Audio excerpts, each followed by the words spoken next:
Steppin with Marcus J. We're back. Thank you, everybody who has been listening to us. Call us at 804-402-2893 to be part of the flagship show right here on Legacy Internet Radio. At this time of the show, every single week, we always profile a missing and or exploited child. And of course, this week is no different. This week's missing child is Rashida Karoma. Rashida Karoma has been missing since November 6, 2014, which is just last week. She's missing from Manassas, Virginia. She's 17 years old, black female. She has black hair, brown eyes. She stands 5'4" and weighs 160 pounds. Once again, she was last seen on November 6, 2014. She may still be in the local Manassas, Virginia area. If you have seen her, please contact the National Center for Missing and or Exploited Children on their website, missingkids.com, or contact the Prince William County Police Department at 703-792-6500, or call 1-800-THE-LOST, 1-800-843-5678. Let's bring Rashida home. Of course, I'll make sure that this link is on all of our Facebook pages so that you guys can see young Rashida. And if you are in the Northern Virginia area or Southern Maryland area or DC area, definitely keep your eyes extra open. #7 Marcus J. I mentioned at the close of the last segment that there was a young brother who we wanted to try to help out. Young Dietrich Shorter. He's a 10-year-old, very ambitious, outgoing young boy. Got a ton of personality. He's a fifth grader. He attends Ephesus Junior Academy Christian School. He's got a 3.7 grade point average and remained on the principal's list since he was in the third grade. He wants to be a scientist and an inventor one day when he grows up. But his family, they're having some financial difficulties. They want to do the best that they can to keep their son in the right environment and to make sure he receives the solid foundation of the education that he's getting there. However, they have had unexpected medical bills and they have fallen behind in the tuition. And so the family is asking for help to keep him in his school. So whatever anybody who is listening to us here, doesn't matter if you're in the Richmond, Virginia area, doesn't matter if you can hear the sound of my voice, definitely keep this young brother in mind. He's a gifted child. He's 10 years old. He wants to be a preacher when he grows up. And for you to be 10 years old, to have that kind of forethought already tells me that he's a special young man and his family is a great, great, great family. And so we want to support the family and young Dietrich here on Ain't No Half Step with Marcus J and Legacy Internet Radio. So I have shared a GoFundMe.com link on our fan page, on the Legacy Internet Radio page, on my personal page, as well as on the Ain't No Half Step with Marcus J page. I will tag all of our all of our guests here in studio so that all of their friends and family can see. And whatever you got, $5, $10, $5 and $10 got our president elected, y'all. So, whatever you can do, whatever's in your heart, please do so. And we may actually have young Dietrich and or his mom on the air with us next week. I'm hoping to get that interview, so you'll be able to hear directly from the family. So that's not something that's confirmed yet, but we're working on it. So keep that in mind. If you're able to help out, definitely please reach into your heart and give whatever your heart desires. Ain't No Half Steppin' with Marcus J. 804-402-2893 is the number to dial to be part of the show tonight. As I mentioned earlier, we are going to ask the question, what the hell? And generally we ask what the hell. It's usually crazy stuff. But tonight, actually one of them is pretty damn crazy. Actually, two of them are pretty damn crazy. So let me stop tripping. All right. First thing I want to get to is not really crazy. Jermaine, I want you to jump in on this one first. This one is about the president who he has named Loretta Lynch the new Attorney General. She has been nominated. New York federal prosecutor Loretta Lynch.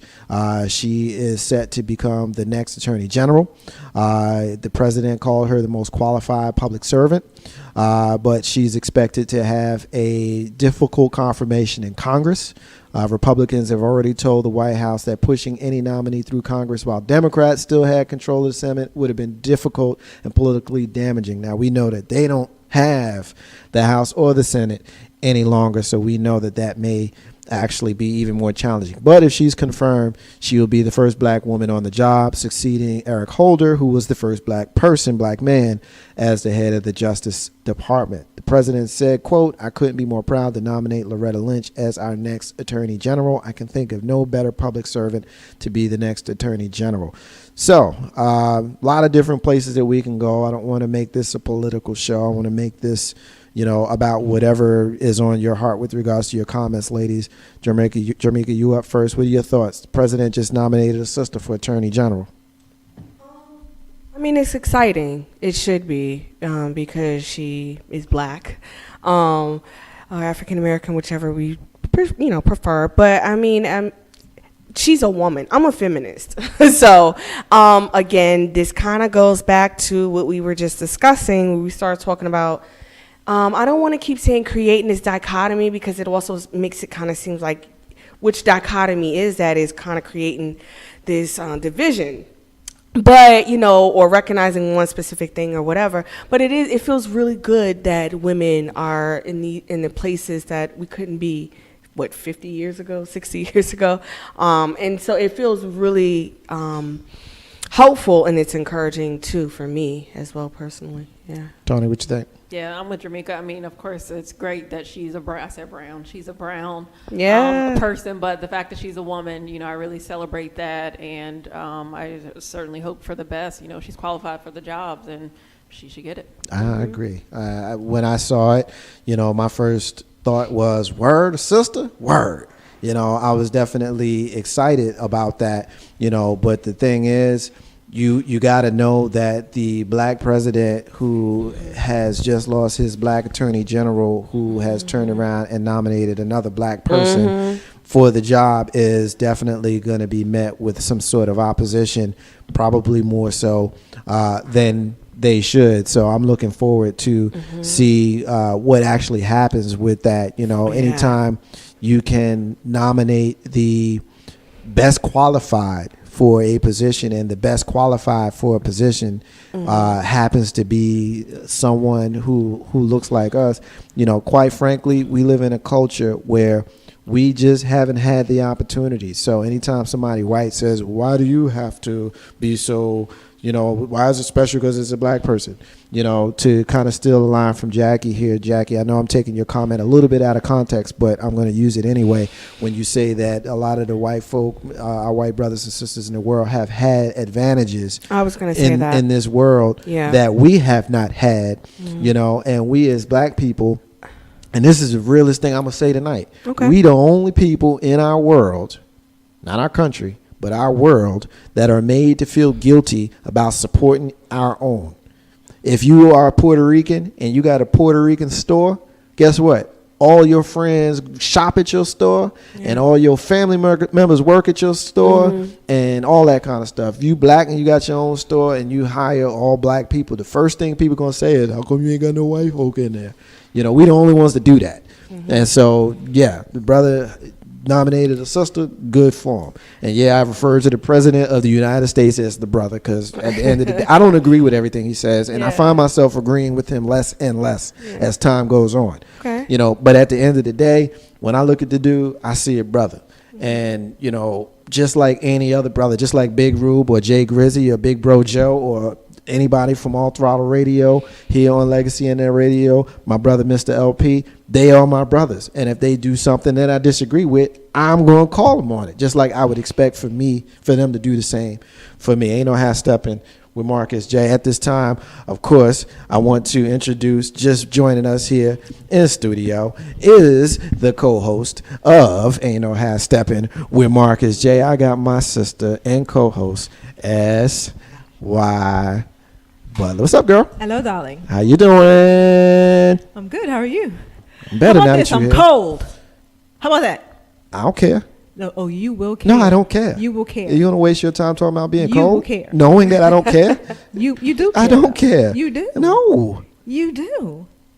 Okay, could- you win. You could. I don't care, but I don't want to go on any longer. Way So, if you want to, like, because But- Tony but came I in and the miss you. first thing How out you her been mouth this- was she how was you cold. been? I missed you.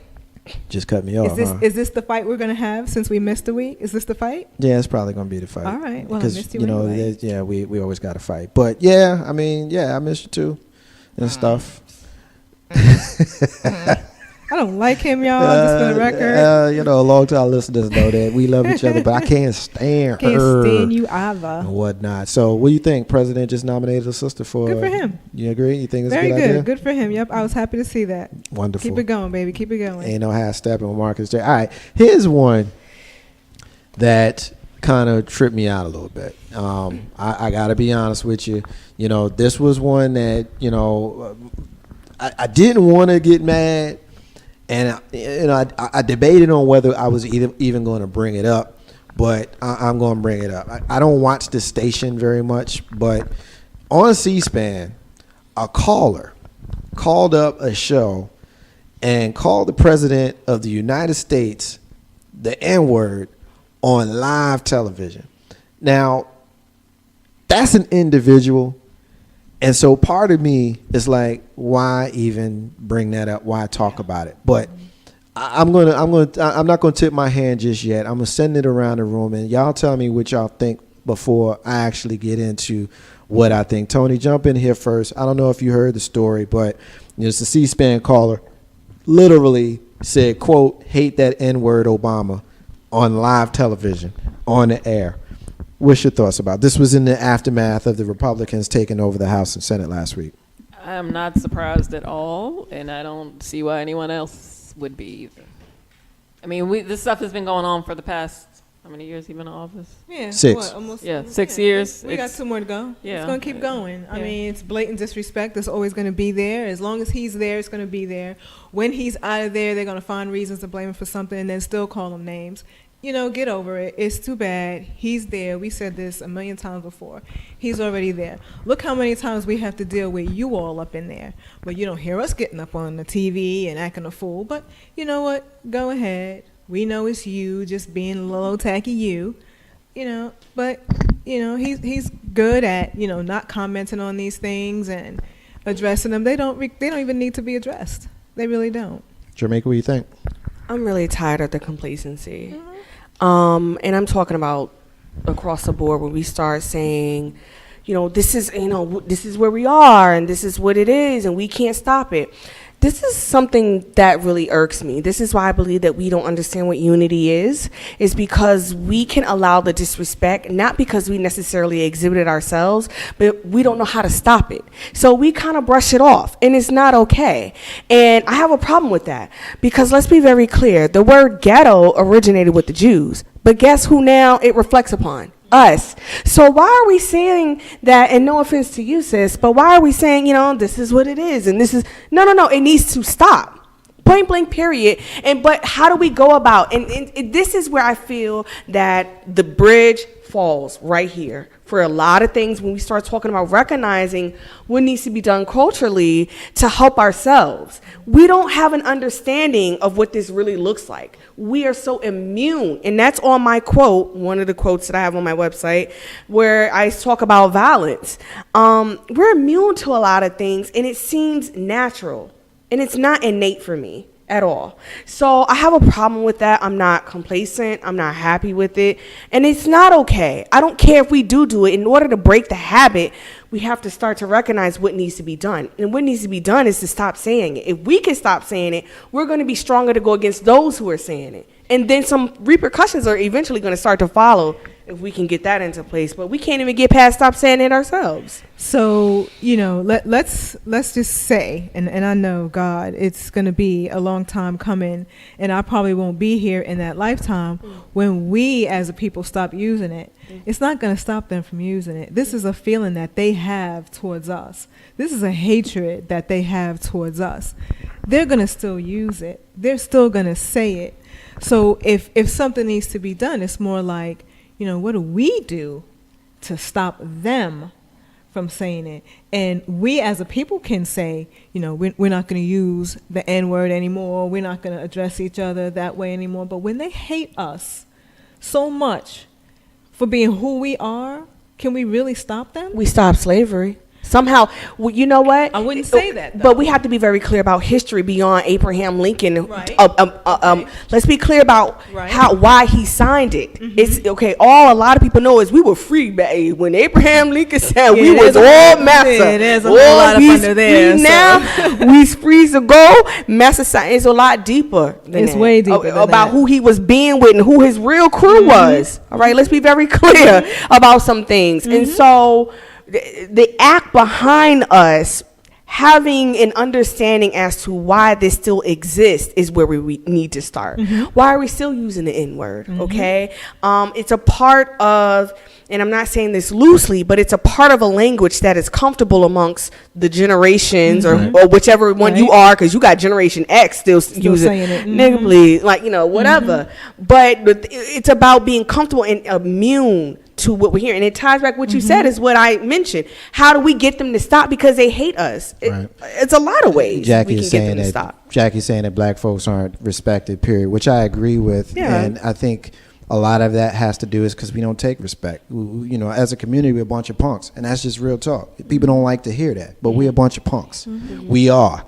The song that I just played going into that break, and I played it strategically right then because I knew where we were getting ready to go, was James Brown, Say It Loud, I'm Black and I'm Proud. I played that song for a reason because we walk around the personification of negativity. We just do. Not all of us, but the visual ones. And those are the ones that are used as the platform to say, see, that's how they are. That's what they do. You know what I mean? And so every single time one of us in this room, or if you're listening to our show, because if you're listening to our show, you know how we do. I don't do that word, period.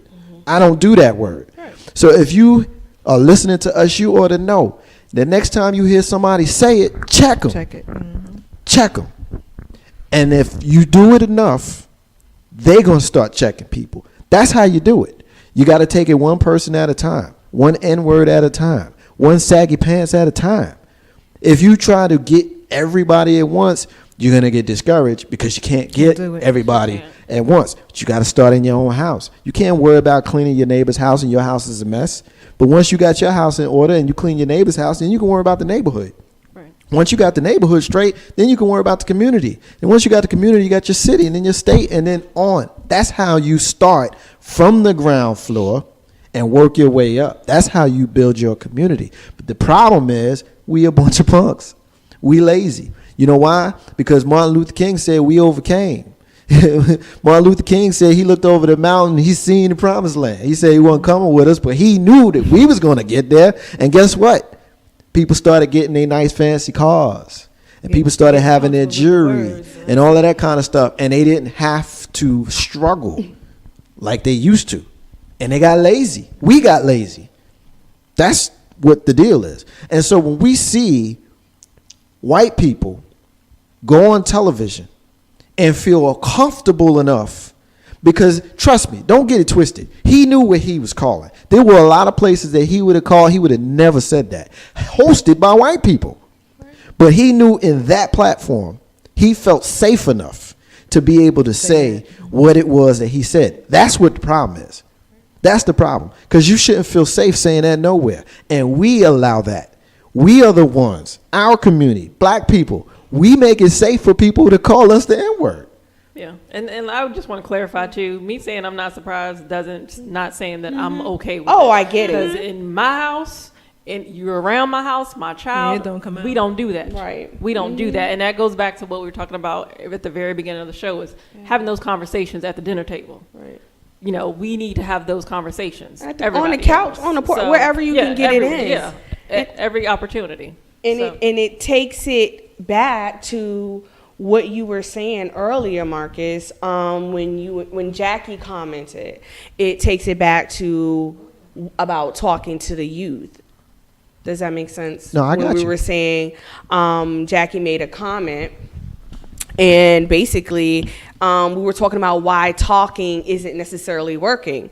And it goes to a point of where, you know, I think we're talking about what generation we're talking to. And that has to be understood, the importance behind how to get that message across. If a young man is saying, look, all I want to do is rap and get in the studio and make this money off my record, or however he has this vision to be a rapper, you don't want to tell that young man, well, man, that's stupid. You ain't got no job. You can say, well, tell me what that looks like for you. You want to act like you're joining a board to kind of say, okay, that's a good idea. And it is, vision-wise. But realistically, you won't last. Well, say, well, man, in order to get money for the studio, how about you get a part-time job? Then you wrap that in. So we start talking about how we join this conversation for people across the board to be aware and how to make this comfortable for everybody. Because the reason why when we start talking about people not being receptive, whether they too old because they feel like you can't tell them nothing, or they too young, because you got the young ones saying, you can't tell me, because they were raised to survive. And what survival looked like was forget going to school, because I had to unlock the door for my younger siblings and look out for them. I had to cook and I had to clean. There's a language behind all of this. So, you know, it's very ingrained. It's very deep. No, I can dig it. Ain't no half stepping with Marcus J. Call us at 804-402-2893. That's the number to dial to be part of the discussion here tonight. Hit us up in social media. Continue to do so. We were talking about the president, and one of the things that I like about our president is that he keeps it 100. And if something funny happens, or something, you know, may not be, as they say, presidential, goes down, you know, he's not so stuffy to not have a response to it. And one of the, and I actually think that's cool. We can talk about last week when he was voting, and the young guy, you know, kind of got slick with him. Was like, don't talk to my girl. And he's like, dude, I'm the president. I could talk to your girl. And he kissed her. You know, like how cool was that? Or we can talk about, you know, when his credit card got declined and he laughed it off. I mean, how many of us would have been standing there panicking? He was like, yo, I'm good. You know, I know I pay my bills, so it's going to be all right, you know. Michael Jordan got into it with our president. And Michael Jordan tried to embarrass the president of the United States. Michael Jordan basically, on a interview on a Wisconsin radio station, he actually said that the president was a shitty golfer. I think that's, I mean, whether it's factually accurate or not, you know, that's what he said. And, you know, the president came back and, you know, because golf is the kind of sport where it's a whole lot of testosterone when it's fellas against fellas and they got money on it and they talking trash and all that kind of stuff. And so just because you the president don't mean that if you call me out, I might not have nothing back to say. And so the president, quote, said, you know, Mike and I, we know each other. We played some golf. But he should basically worry about his Charlotte Bobcats team and managing them cats. And he also said, if I had 15 hours a day, every day to play golf, I might actually be better. And I'm paraphrasing what the president actually said, but I wanted to actually throw that at y'all and see if y'all think that that's okay for the president to have a light sparring match. Tony, jump in here. You think that that's okay? Do you think that, you know, it's inappropriate? You know, because he basically, when, you know, here's the actual quote. Michael wasn't very informed about this. I think he might have been trying to give Ahmad extra ratings boost on his show. I mean, he's tongue in cheek with it. I mean, is he out of line? Did he overstep, or is it just all in good fun?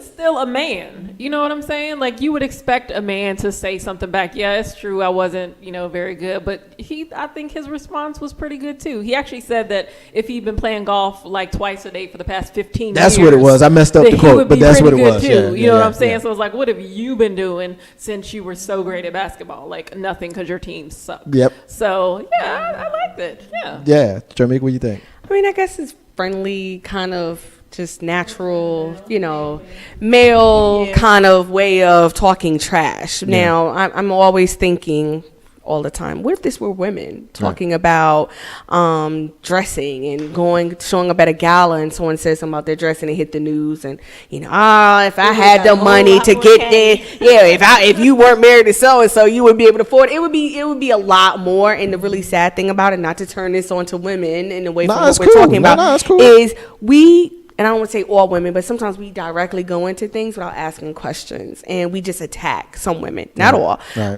But with men, you kind of get a sense of what we're talking about, and you're like, all right, it shouldn't be that serious, and if it is, you should be able to come to me. And women, we kind of drag things out from what I've observed, and okay, you stopped speaking to her 2 months ago. You ain't talking. So let that go now. Let it go. So you really blocked her on Facebook. Yeah. You really don't call her. Okay, I get it. But I think it's fine. I mean, if they were exchanging things that were like the president saying, he's just an effed up person. It's not going back It's and the forth. president. Mike made a statement. The president came back. It wasn't a big battle. It wasn't, Right. it's not a fight. It's not a war. Right. It's like, basically, hey, listen, dude, I'm the president of the United States. Don't expect me to play golf like you. Hey, Yeah. can you be the president of the U.S. like me? Yeah, no doubt. It's friendly. I feel bad I butchered the quote, because when you laid it out, Tony, the way it actually was, that's actually, it's a whole lot funnier when it's laid out properly. Mm-hmm. So my apologies for messing up the quote. But when I saw it, that's why I swear I lost. I was like bellyache laughing Rolling so hard. over. Yeah, man. Yeah, I would have too. Yeah, because it's like, anybody that knows me, I'm not a fan of Michael Jordan. I never have been. He caused me too much pain and sorrow in my youth as a Knicks fan. So I'm not. We're not gonna do that. Build the bridge. We're not gonna do that. Get over it. No, we're not gonna do that. No, we're not gonna do that. Toot toot, choot. Boo boo. See, the whole Papa picking bear. on Marcus thing right now, it's making me uncomfortable. But you're all sexy in your dark glasses. See, every week. See, that's how she gets me. Every week you gotta. I'm just a guest. I'm- Girl, jump on in there. My time is limited here. I ain't got nothing to do with that. I'm so humble. I'm just humble, and thank you, co-host. You're welcome, sweetie. Oh yeah, you know how step with Marcus J 804-402-2893. I think I gave out the wrong number earlier, so no. sorry That's about why that. phone ain't ringing. 804. Well, I mean, if you listening, a long time listener, did you know the number? Then they know. Just be like, darling. 804-402-2893. I'm not good with phone numbers now. When everybody, I know we're gonna go off on the tangent a little bit, but like with the cell phone age, like who know? I'm sometimes like my own phone number. I gotta go. All right, yeah, okay, that's it. You know what I mean? Like if you're filling out something and they ask you for your phone number, I don't even know my house phone number. Like I think I got a house phone. I don't even really remember it. Like because nobody calls it except for people asking me who I'm voting for. And they want to do surveys and trying to sell me stuff. All them calls. Yeah, you know what I'm saying? That's the only people. Yeah, like, Kyra just memorized her cell phone number. She had it for probably about 10 years. Really? See, like my phone crashed this weekend and I lost a whole bunch of contacts, and it was some contacts that I kept.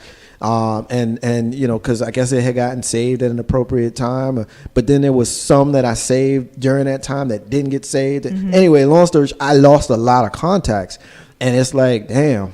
Cause I hope I got to talk to that person, or I hope I see him, because and the crazy part about it is I don't even know whose number I ain't got. You know what I mean? Like, Is it at least wrong? Yeah, it is. But I went through that whole try to do the cloud thing. I did though. I went through And all it didn't that. restore it? Some of them did, and some of them didn't. So holler at me before you leave, because you was on the out list.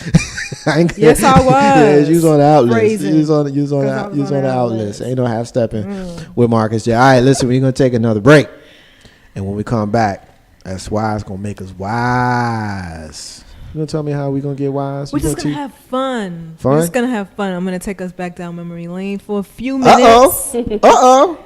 And then we're just going to have a little fun. That's all. All right, that's what it is. We got our special guest, Jamaica Pegram. We got Tony, and we got the co-host. That's why Butler in the building with yours truly. Ain't no half stepping with Marcus J. We'll be back in a few minutes, y'all. Stay with us.